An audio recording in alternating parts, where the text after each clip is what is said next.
Hey guys, and welcome to another Victory TV. Super excited you can join us this evening because you could have been anywhere else, but you have decided to be here with us. So thank you for coming back and joining us so someone can hear and tune in to someone that's going to be sharing their victory story with us.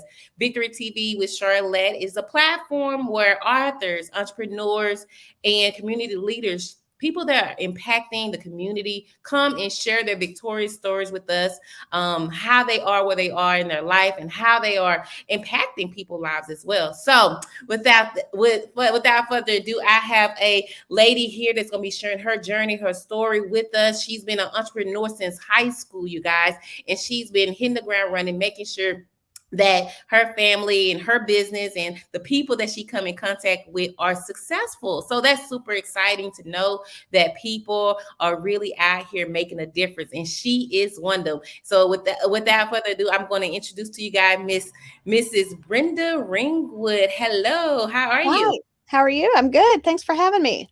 Yes, glad you could be here with us. So, you guys, I'm super excited. She's a speaker, she's an author, she's so much more. So, just tell the audience a little bit about who you are and what you do. Well, I am a person with a past. I'm a person that wasn't living up to my full potential.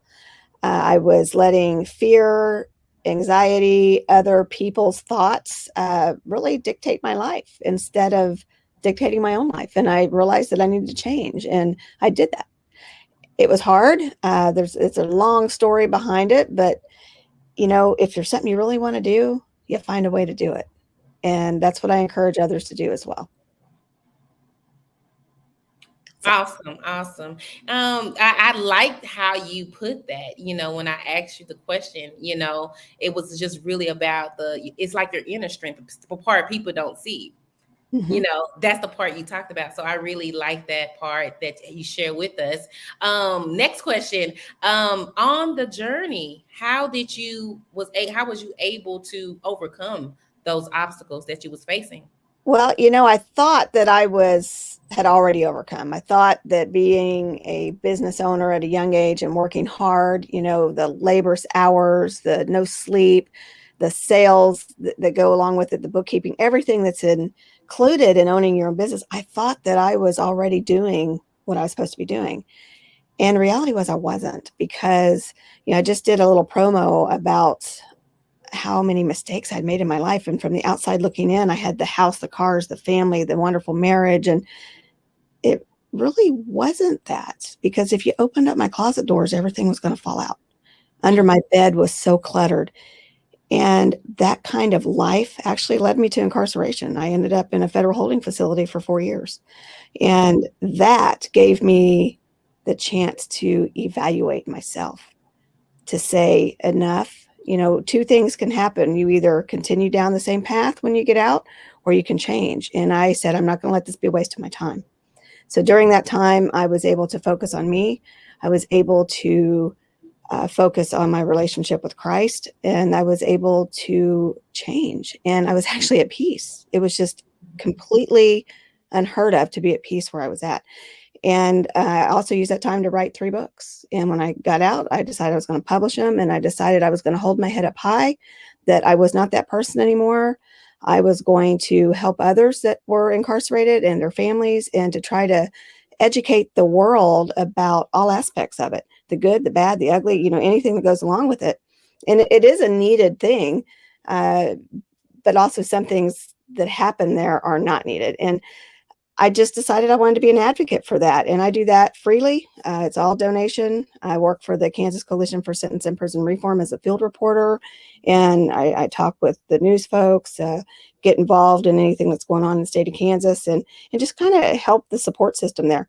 But that is really what I do in the background. What I do in the foreground now is I use my story to encourage others that they can change, that it's never too late. No matter your age, no matter your education, no matter your experience level, it's never too late to do what you want to do in life. It's never too late to be happy. And see, that was me. I was miserable, but everybody thought I was happy, including my family. I was miserable. And until you realize that you have to change, you're going to stay where you are. And that means you might be stuck. And if you're stuck, you ain't going nowhere. And then I had to have help. People helped me get out. They pulled me out. And without that support system and without that love, I don't know what would happen to me. So I want to return that. I want to be that for somebody else. I want to return that support, that love, that encouragement. Because, if we can't help others, what's the point? Right. Awesome. I love it. That story is like, oh wow, you completely transform. And Mm-hmm. like you said, anybody can transform with the mindset and the help that is Right. so needed. So I love the fact that you are returning the favor. Mm-hmm. One of the things I have learned that we sometimes expect life to get, see what we're going to get out of life. But in return, we supposed to give. Right. We supposed to give to And life. if you do give, you get. Yes. Mm-hmm. So that's how it works. So that's what I heard when I heard your story. That's what you're doing now. That's the change that you're making in other people's lives. So that's what I Right. hear when you said that. And what people don't realize is change does not happen overnight. They think it is. I mean, it's the start. You got to make that step somewhere. You got to start somewhere. But for me, because I had a past, I couldn't just say, all right, tomorrow I'm going to do this. And then tomorrow comes and I said, well, I did this tomorrow, but today I'm changed. I had to show years of a track record of change so that people knew it was real.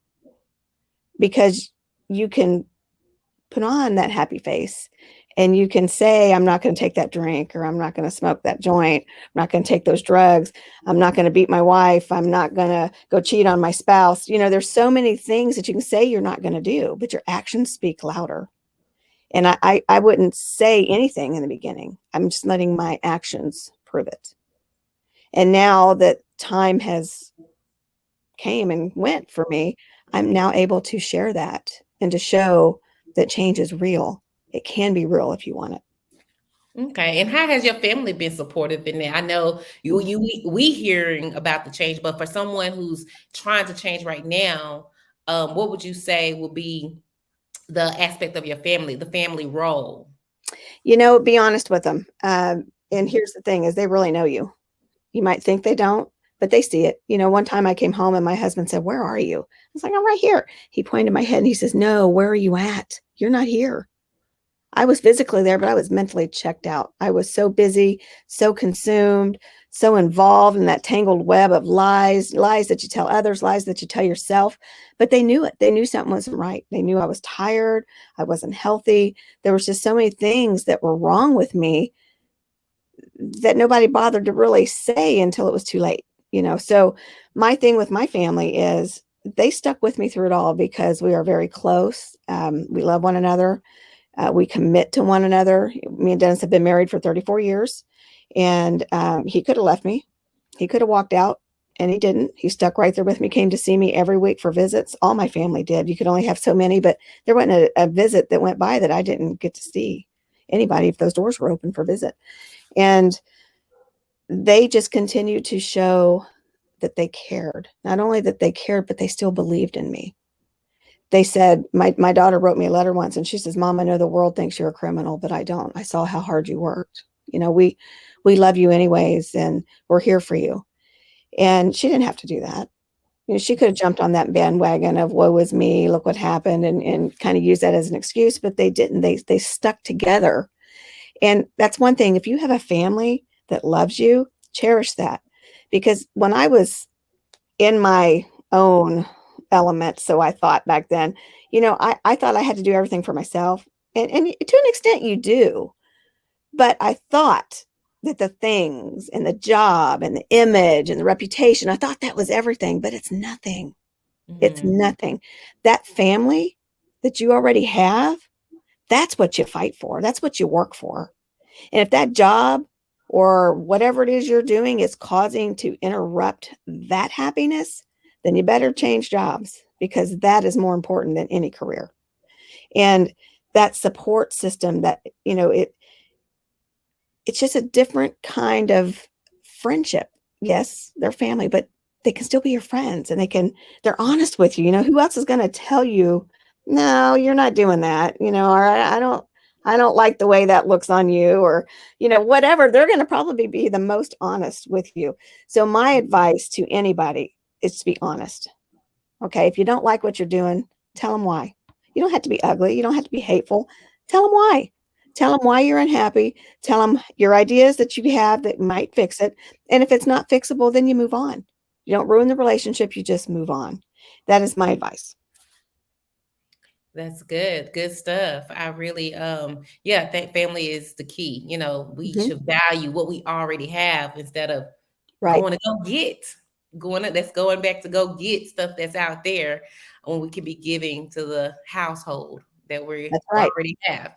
Yeah, I love it. So let's talk about the upcoming Mhm. conference, the real juicy stuff. So tell us the name of the conference and which I am a part, you guys. Yes, she is. And I'm super excited about it. But tell us about the conference and how it came all about and what people can expect from it.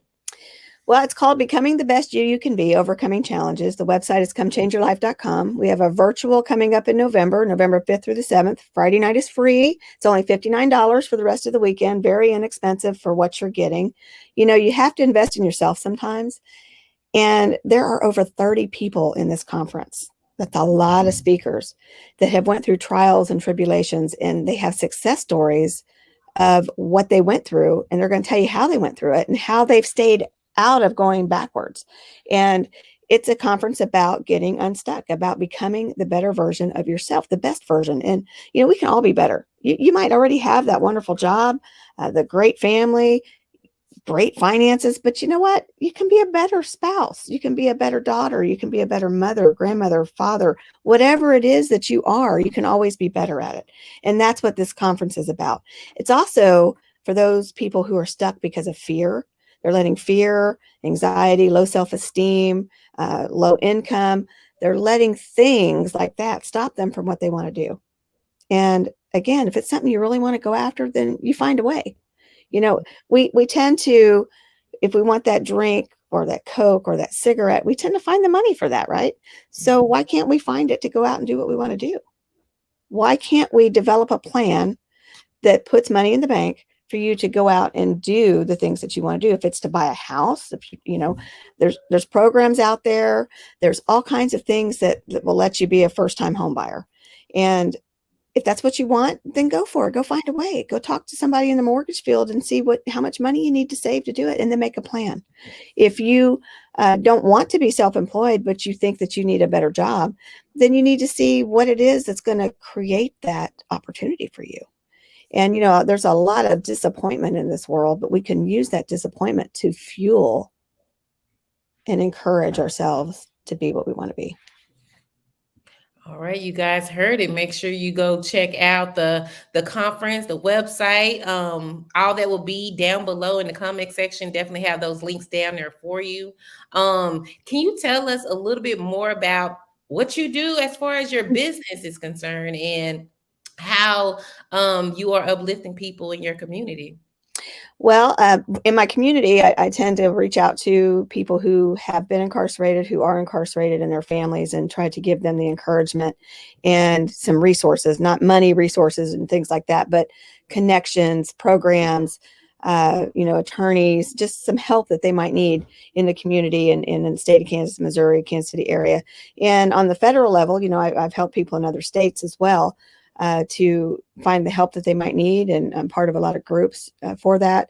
And then I try to promote change. One of the things that I had to do was to try to go back and make amends with the people that I had wronged, and that was really hard.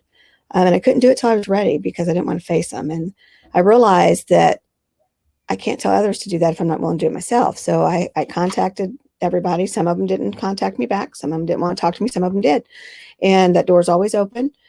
If they want to reach out, I'm here. Will the relationship be the same? I don't know. That would be up to them. That door is open for me. I would hope it would be.